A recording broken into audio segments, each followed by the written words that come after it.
আমি ব্যক্তিগতভাবে world bank এবং IMF এগুলো লোন নেওয়া পছন্দ করি না, কারণ এদের খপ্পরে যে দেশ পড়ে সেই দেশ উঠে আসতে বড় কষ্ট হয়। উদ্দিনের সরকার ফখরুদ্দিন, মাইনুদ্দিন, মাসুদুদ্দিনরা আমাকে বদলিই করে দিল, রাখলই না।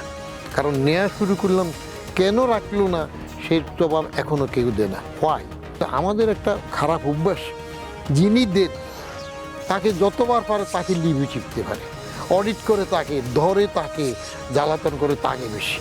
মোর সেল, লেস প্রফিট, আলটিমেটলি মোর প্রফিট।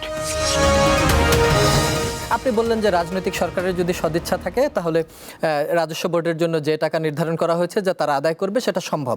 আর একটু দর্শকদের জন্য সহজ করে বোঝাতে চাই, এই যে বাজেটটা তৈরি হয় এর আয়ের তো মূল উৎস এই রাজস্ব যে কর, এইটা আর একটা হচ্ছে আমাদের দেশের বাহির থেকে যারা আমাদের অর্থনৈতিক অংশীদার সেইখান থেকে একটা বড় টাকা পাওয়া। IMF এর কাছ থেকে আমরা ঋণ নিয়েছি, তাহলে তো IMF এর কথা মতো আমাদের অনেক কিছুতে চলতে হচ্ছে।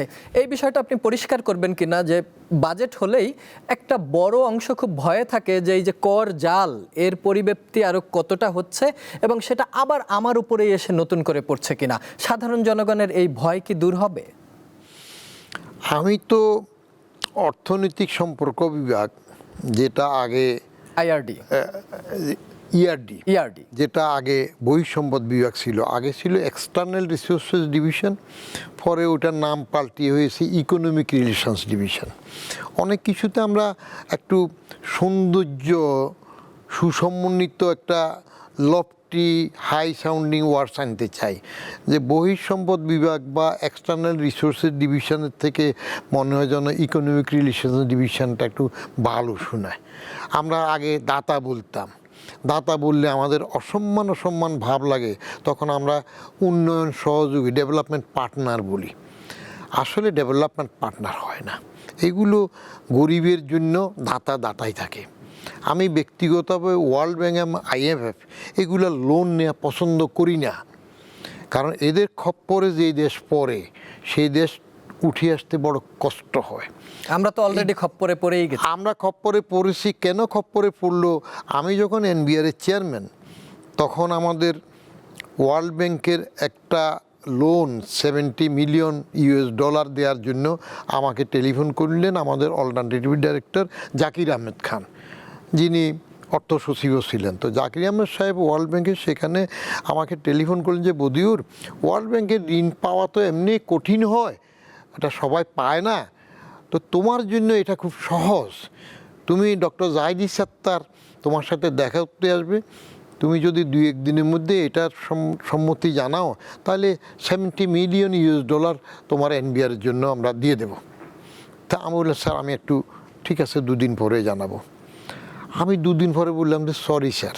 তারা মনক্ষুণ্ণ হইলেন, বলে যে তোমার তো এই 1 সপ্তাহের মধ্যে পেয়ে যাবে না। দরকার না একটু, কারণ এই রাজস্ব বোর্ডটা ওয়ার্ল্ড ব্যাংকের খপ্পরে ঢুকে গেলে তখন বেরোতে পারবে না ওদের শর্তগুলো। আমি যখন 36,000 কোটি টাকার থেকে 43,850 কোটি টাকার টার্গেটে গেলাম, সে সময় তো IMF প্রতিনিধি দল আমার সাথে বসে বলল, this is highly ambitious, you can go for it. আরে আমার দেশের জন্য আমি 17% গ্রোথে যাব, ওরে ওই মাতব্বর এসে বলতেছে আমি পারবো না, তো তাহলে আমার দেশ কি ও চালায় নাকি? আমি বললাম যে, yes please have tea and just go to your own way, quit the room, এটা আমাদের ব্যাপার। তো তখন তো 43,850 কোটি টার্গেট পূর্ণ হয়ে 47,000 কোটি টাকা পাওয়া গেছে। কেন পাওয়া গেছে? কারণ 111 সরকার আমার সাথে ওয়াদা করেছিল, মঈনুদ্দিন তার সাথে বৈঠকের সময়, যে ওনারা ইন্টারফেয়ার করবে না। আচ্ছা, প্রোভাইডেড আপনি সরকার যে নিয়ম প্রণয়ন করবে, সরকার শুল্ক আইন আছে, সরকারের ব্যাট আইন আছে, সরকারের আয়কর আইন আছে, তো ওই আইন মোতাবেক আপনার থেকে যা পাবো তা আমি নেব, এটা তারা সম্মত হয়েছে। কিন্তু পরের দিকে তো এই উদ্দিনের সরকার ফখরুদ্দিন, মাইনুদ্দিন, মাসুদুদ্দিনরা আমাকে বদলিই করে দিল, রাখলই না। কারণ নেওয়া শুরু করলাম, কেন রাখলো না সেই জবাব এখনও কেউ দেয় না। হোয়াই? আজ পর্যন্ত আমার বিরুদ্ধে কেউ কি একটা মামলা করেছে তার থেকে আমি জোর করে টাকা নিয়েছি, পাওনা টাকা নিয়েছি? একেবারে সরকার প্রধান থেকে শুরু করি আপনার উগারা উগারা সবার থেকে তো নিলাম। আপনি দেশে বড় পদে থাকবেন, বড় টাকার মালিক হবেন, বড় ক্ষমতা থাকবেন, কিন্তু রাষ্ট্রীয় নিয়ম মোতাবেক ট্যাক্স দেওয়ার সময়, কর দেওয়ার সময়, মূসকে, ভ্যাটে, শুল্কে আপনি তখন চুরি করবেন, এটা ঠেকাতে গেলে মানুষের পছন্দ হয় না।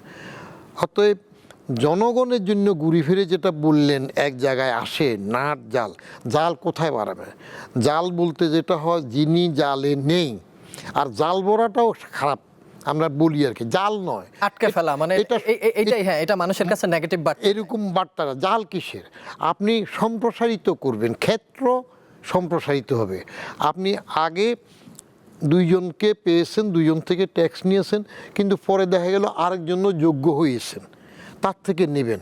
এটা জালের প্রশ্ন না, জাল মারে মাছ আটকানোর প্রশ্ন না, এটা হলো ক্ষেত্র সম্প্রসারিত করা। দেশপ্রেমে উদ্বুদ্ধ হয়ে সবাইকে উদ্বুদ্ধ করে আরেকজন কর প্রদানের যোগ্য হয়েছেন, তাকে আপনি সম্মান দেখিয়ে তাকে নিয়ে আসেন, সেটা করেন। উপজেলা লেভেলে আছে, গ্রাম পর্যায়ে আছে, গ্রোথ সেন্টারগুলোতে এখন অনেকে আপনার ট্যাক্স দেওয়ার যে সীমানা করেছে গভর্নমেন্ট, এটার মধ্যে আসে, এটা বাড়ান। কিন্তু আমাদের একটা খারাপ অভ্যাস, যিনি দেন তাকে যতবার পারে তাকে লিবি চিপতে পারে, অডিট করে তাকে ধরে, তাকে জ্বালাতন করে তাকে বেশি। কিন্তু একজনকে বেশি জ্বালাতন করলে যতটুক বাড়তি আসে, তার চাইতে নতুন একজন নিলে সেখানে বেশি আসে। মোর সেল, লেস প্রফিট, আলটিমেটলি মোর প্রফিট। আপনি বেশি জনকে এই আওতার মধ্যে আনেন, সম্প্রসারণ করেন। জনগণের কাছে ভীতি বা তার উপর চাপ আসে, বলা হয় কি জন্য? আস্থার সংকট। সরকার আস্থা সংকটে পুড়ে যায়। মানুষের সাধারণ প্রশ্ন, আপনি কষ্ট করে গাম ফেলে করটা দেন, আপনার টাকাটা সরকার নয় ছয় করে কিনা, লুটপাট করে কিনা, সেইখানে মানুষের আস্থাটা কমে যায়। যদি একবার রাজনৈতিক সরকার তার স্ট্রং গুডউইল দিয়ে যেমন করে সবার থেকে নেয়ার উদ্বুদ্ধকরণ করবে, তদ্রূপ ব্যয়গুলা করার সময় যদি চুরি না করে, লুটপাট না করে, নিজেরা অন্যায় সুযোগ না নেয়, অস্টিরিটি মেনটেন করে, আস্থা আসলে তখন দেখবেন আর এই ধারণাটা থাকবে না যে আমার টাকাটা আমার কাজে লাগে কি না।